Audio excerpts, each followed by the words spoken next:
Psychiatry for a Mad World. An extract from the book. Danny experienced what he considers prejudice at the hands of the authorities. During a time when he was in control of his schizophrenia, he was raped. The stress of the assault, he claims, exacerbated the illness and drove him into a psychotic breakdown. He found himself alone in a field, feeling, quote, really frightened, end quote, where a member of the public reported him to the police. The police duly arrived, and with the prior approval of the psychiatrists, they enforced his sectioning. Danny told me how distressed he was that he was handcuffed behind his back and locked in a cell when he wasn't threatening anyone. He claims the harsh treatment was unjustified and served to make his breakdown and anxiety much worse.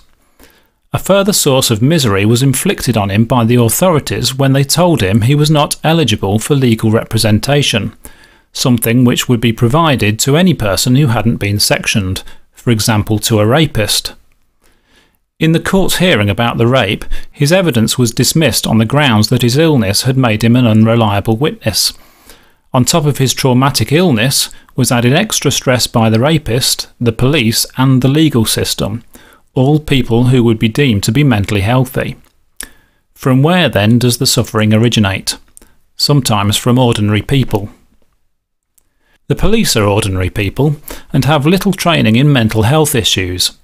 A government report stated, quote, "Other than basic foundation training, police officers currently receive no standard training in mental health awareness and recognition, yet spend a significant amount of their time interacting with people with mental health problems." End quote. So it is likely the officers who handcuffed Danny that day couldn't understand that he was harmless. This is backed up by my mother's story from when she was working in a psychiatric unit. She found that some of the police who turned up at the unit would refuse outright to go in and meet the patients, fearful that the patients would attack them, revealing stigma around mental illness due to the police officers' preconceptions. Formal research has identified negative attitudes within the police force towards people with mental illness. Danny is a good example of what schizophrenia is really about. If you were to meet him, you would be unlikely to know he has the illness unless he told you.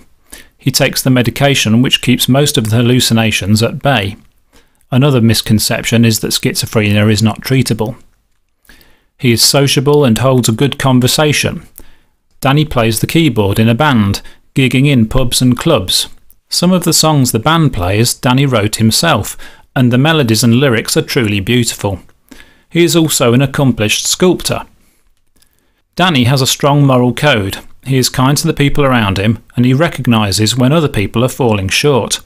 He detests sexism and racism, but more than that, he doesn't quietly appease social bullies as the rest of us might. He will often speak up for what is right in a courteous and assertive fashion. For example, Danny has cautioned friends against drinking and driving, being prepared to create a disagreement for the greater good. Another instance of Danny's morality was revealed when Danny was approached by the Mormons, who tried to bring him into their fold with some slick brochures. The cover of one brochure had pictures of attractive young men and women on it, promoting a glamorous image to would-be recruits. Danny took exception to this, pointing out to the Mormons that Jesus reached out to everyone, lepers and disabled people as much as anyone else, so where were the pictures of people in wheelchairs or elderly folk? He was right. The people in real need had been conveniently swept under the carpet by some hard-nosed marketing consultant, and the true essence of Christianity was lost. Who, in this instance, was healthy? The Mormons were displaying poor mental health in their prejudice against disabled people and the elderly, a degree of cruelty and selfishness. To see a moral wrong and try to do something about it takes courage. So in this respect, Danny, even with his schizophrenia, is much healthier than a lot of the people around him. Again, ordinary people who consider themselves mentally healthy. Know them and us. In fact, I wish there were more people in the world like Danny. It is just very unfortunate that he has his illness.